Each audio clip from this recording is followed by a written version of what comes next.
ಕರ್ನಾಟಕ ಸರ್ಕಾರ ಕರ್ನಾಟಕದಲ್ಲಿನ ಶಿಕ್ಷಣ ವ್ಯವಸ್ಥೆನ ಮಾದರಿ ಶಿಕ್ಷಣ ವ್ಯವಸ್ಥೆಯಾಗಿ ರೂಪಿಸಬೇಕು ಅಂತಂದು ಸುಮಾರು 8 ಗ್ಯಾರಂಟಿಗಳನ್ನು ಘೋಷಣೆ ಮಾಡಿದೆ.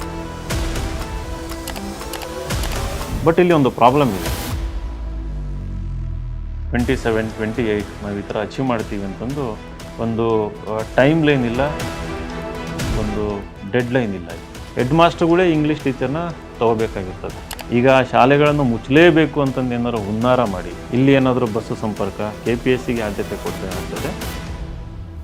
ಕರ್ನಾಟಕದಲ್ಲಿ ಶಿಕ್ಷಣ ವ್ಯವಸ್ಥೆ ಹೆಂಗಿದೆ ಅಂತಂದು ನಮಗೂ ನಿಮಗೂ ಚೆನ್ನಾಗಿ ಗೊತ್ತಿದೆ. ಭಾಳ ವರ್ಷ, ಸುಮಾರು 75 ವರ್ಷ ಆದರೂ ಕೂಡ ಸರ್ಕಾರಿ ಶಾಲೆಗಳ ವ್ಯವಸ್ಥೆ ಸುಧಾರಿಸ್ತಾ ಇಲ್ಲ. ಅದ್ರ ಬದಲು ಅದಕ್ಕೆ ವಿರುದ್ಧವಾಗಿ ತುಂಬ ಹಾಳಾಗ್ತಾ ಇದೆ. ಸರ್ಕಾರಿ ಶಾಲೆಗಳಿಗೆ ಹೋಗಿ ನೋಡಿದರೆ ನಿಮಗೆ ಅಲ್ಲಿ ಶೌಚಾಲಯ ಇರೋದಿಲ್ಲ, ಮೂಲ ಸೌಕರ್ಯ ಇರೋದಿಲ್ಲ, ಕೂರೋದಕ್ಕೆ ಡೆಸ್ಕ್ ಇರೋದಿಲ್ಲ, ಆಮೇಲೆ ಟೀಚರ್ಸ್ ಇರೋದಿಲ್ಲ, ಮಕ್ಕಳ ಶಿಕ್ಷಣ ಗುಣಮಟ್ಟ ಇರ್ಬೋದು, ಲರ್ನಿಂಗ್ ಔಟ್ಕಮ್ ಅಂತ ಏನು ಹೇಳ್ತೀವಿ ಅದು ಭಾಳ ಕಳಪೆ ಆಗಿರ್ತದೆ. ಬಟ್ ಈ ವರ್ಷ SSLCನಲ್ಲಿ ಬಹಳ ಉತ್ತಮ ಫಲಿತಾಂಶ ಬಂದಿದೆ. ಅದಕ್ಕೆ ಹಲವಾರು ಕಾರಣ ಇದ್ದಾವೆ, ಅದನ್ನು ಇನ್ನೊಂದು ವಿಡಿಯೋದಲ್ಲಿ ಹೇಳ್ತೀನಿ. ಬಟ್ ಈ ವಿಡಿಯೋದಲ್ಲಿ ಏನು ಹೇಳೋದಕ್ಕೆ ಇಷ್ಟಪಡ್ತೀನಿ ಅಂತಂದರೆ, ಕರ್ನಾಟಕ ಸರ್ಕಾರ ಕರ್ನಾಟಕದಲ್ಲಿನ ಶಿಕ್ಷಣ ವ್ಯವಸ್ಥೆನ ಅದನ್ನು ಬಲವರ್ಧನೆಗೊಳಿಸಬೇಕು, ದೇಶದಲ್ಲಿ ಅದನ್ನು ಮಾದರಿ ಶಿಕ್ಷಣ ವ್ಯವಸ್ಥೆಯಾಗಿ ರೂಪಿಸಬೇಕು ಅಂತಂದು ಸುಮಾರು 8 ಗ್ಯಾರಂಟಿಗಳನ್ನು ಘೋಷಣೆ ಮಾಡಿದೆ.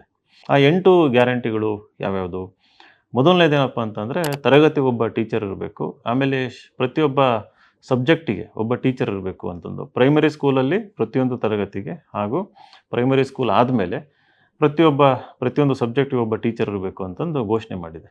ಎರಡನೇದು ಮೂಲ ಸೌಕರ್ಯ ಬಲವರ್ಧನೆ. ಎಲ್ಲೆಲ್ಲಿ ಟಾಯ್ಲೆಟ್ ಇಲ್ಲ, ಪ್ಲೇಗ್ರೌಂಡ್ ಇಲ್ಲ, ಕ್ಲಾಸ್ ರೂಮ್ ಇಲ್ಲ, ಅದನ್ನು ನಾವು ಇಂಪ್ರೂವ್ ಮಾಡ್ತೀವಿ ಅಂತಂದ್ಬಿಟ್ಟು ಹೇಳ್ತಾ ಇದ್ದಾರೆ. ಮೂರನೇದು ಏನಪ್ಪ ಅಂತಂದರೆ ಭಾಷಾ ಆಯ್ಕೆ. ಈಗೊಂದು ದ್ವಿಭಾಷಾ ನೀತಿ ಅಂತಂದು ಹಲವಾರು ಪೇರೆಂಟ್ಸ್ಗಳ ಹಳ್ಳಿಗಳಲ್ಲಿ ನೀವು ಪೋಷಕರ ಒಂದು ಡಿಮ್ಯಾಂಡ್ ಏನಿದೆ ಅಂತಂದರೆ, ನಮ್ಮ ಮಕ್ಕಳು ಕೂಡ ಈ ಕಾನ್ವೆಂಟ್ಸಲ್ಲಿ ಇಂಗ್ಲೀಷ್ ಮೀಡಿಯಂ ಸ್ಕೂಲಲ್ಲಿ ಕಲಿಸೋ ರೀತಿಯಲ್ಲಿ ಇಂಗ್ಲೀಷ್ ಮಾಧ್ಯಮ ಬೇಕು ನಮಗೆ ಸರ್ಕಾರಿ ಶಾಲೆಯಲ್ಲಿ ಅಂತಂದು. ಸೊ ಸರ್ಕಾರ ಅದನ್ನು ಹೇಳಿದೆ.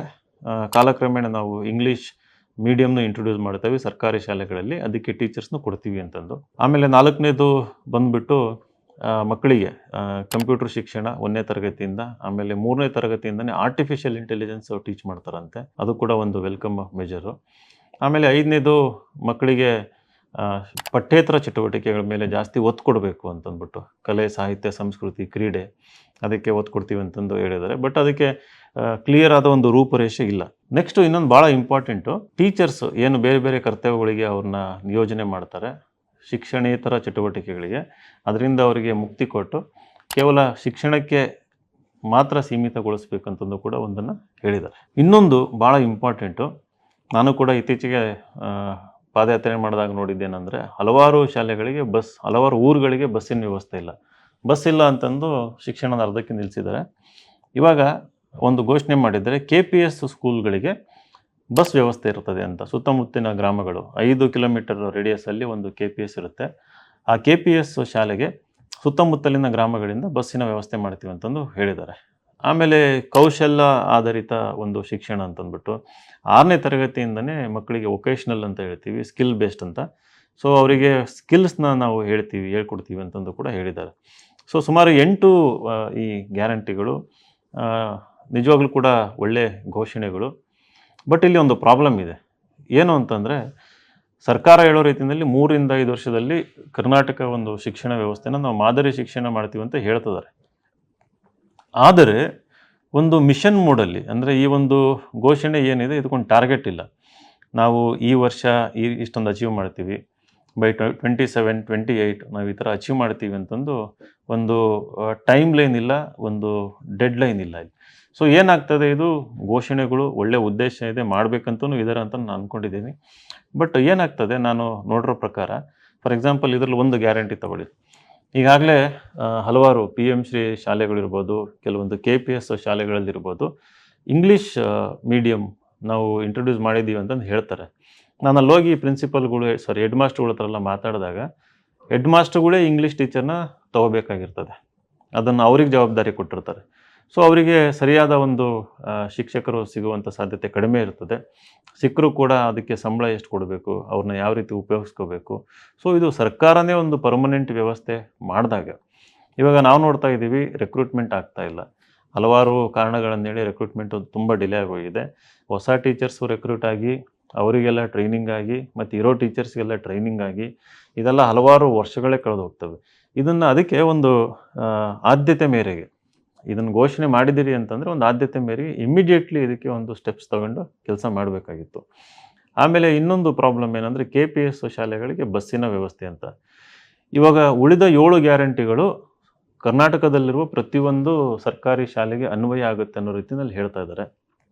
ಅವೆಲ್ಲ ಇಂಪ್ಲಿಮೆಂಟ್ ಆಯಿತು ಅಂತಂದರೆ ಆ ಶಾಲೆಗಳಲ್ಲಿ ಸ್ಟೂಡೆಂಟ್ ಎನ್ರೋಲ್ಮೆಂಟ್ ಜಾಸ್ತಿ ಆಗ್ತದೆ, ಖಂಡಿತವಾಗಿಯೂ ಆ ಸ್ಕೂಲ್ಗಳು ಉದ್ಧಾರ ಆಗ್ತವೆ.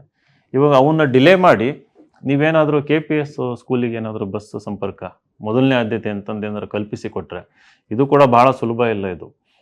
ಸರ್ಕಾರ ಏನೋ ಹೇಳ್ತಾ ಇದೆ, ಈಗ ಹಲವಾರು ಹಳ್ಳಿಗಳಿಗೆ ಇವತ್ತಿಗೂ ಕೂಡ ಒಂದು ಸರ್ಕಾರಿ ಬಸ್ ಹೋಗ್ತಾ ಇಲ್ಲ. ಇದನ್ನು ಮಾಡಿದರೆ ಒಳ್ಳೆಯದು. ಬಟ್ ಬೇರೆ 7 ಗ್ಯಾರಂಟಿಗಳನ್ನು ಅನುಷ್ಠಾನ ಮಾಡಿ ಇದನ್ನು ಮಾಡಿದರೆ ಒಳ್ಳೆಯದು. ಯಾಕೆ ಅಂತಂದರೆ ಇದನ್ನೇನಾರು ಫಸ್ಟ್ ಮಾಡಿದ್ರೆ ಅಂತಂದರೆ ಈಗಿರೋ ಸರ್ಕಾರಿ ಶಾಲೆಯಲ್ಲಿರೋ ಮಕ್ಕಳೆಲ್ಲ ಆ ಶಾಲೆನೇ ಬಿಟ್ಟು ಈ ಬಸ್ ಹತ್ಕೊಂಡು ಎಲ್ಲ KPS ಸ್ಕೂಲಿಗೆ ಹೋಗ್ಬಿಡ್ತಾರೆ.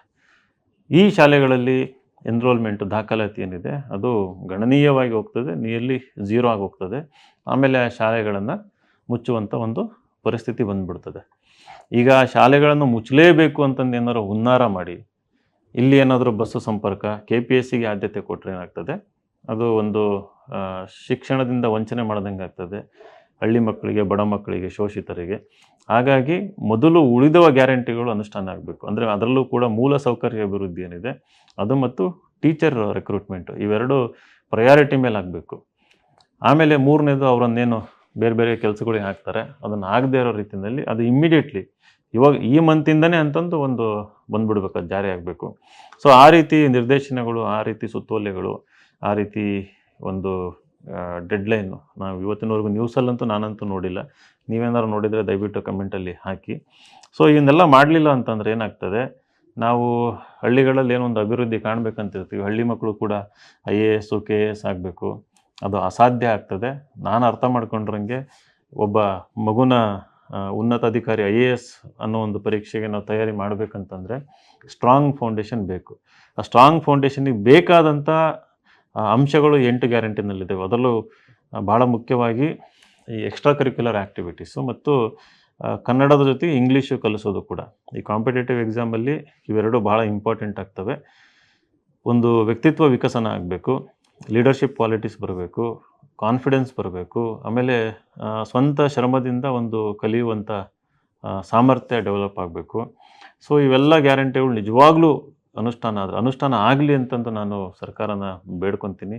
ಅದನ್ನು ಇಮ್ಮಿಡಿಯೇಟ್ಲಿ ಅದು ಅನುಷ್ಠಾನ ಆಯಿತು ಅಂತಂದರೆ ಇನ್ನು ಖಂಡಿತವಾಗಿಯೂ 2-3 ವರ್ಷಗಳಲ್ಲಿ ನಾವು ಒಳ್ಳೆಯ ಒಂದು ಡೆವಲಪ್ಮೆಂಟನ್ನು ನೋಡ್ತೀವಿ. ಇದನ್ನು ಪ್ರಯಾರಿಟಿಯಾಗಿ ಮಿಷನ್ ಮೋಡಲ್ಲಿ ಮಾಡಿದ್ದೇ ಆದಲ್ಲಿ ಖಂಡಿತ ನಮ್ಮ ರಾಜ್ಯಕ್ಕೆ ಒಳ್ಳೆಯದಾಗ್ತದೆ. ನಮಸ್ಕಾರ.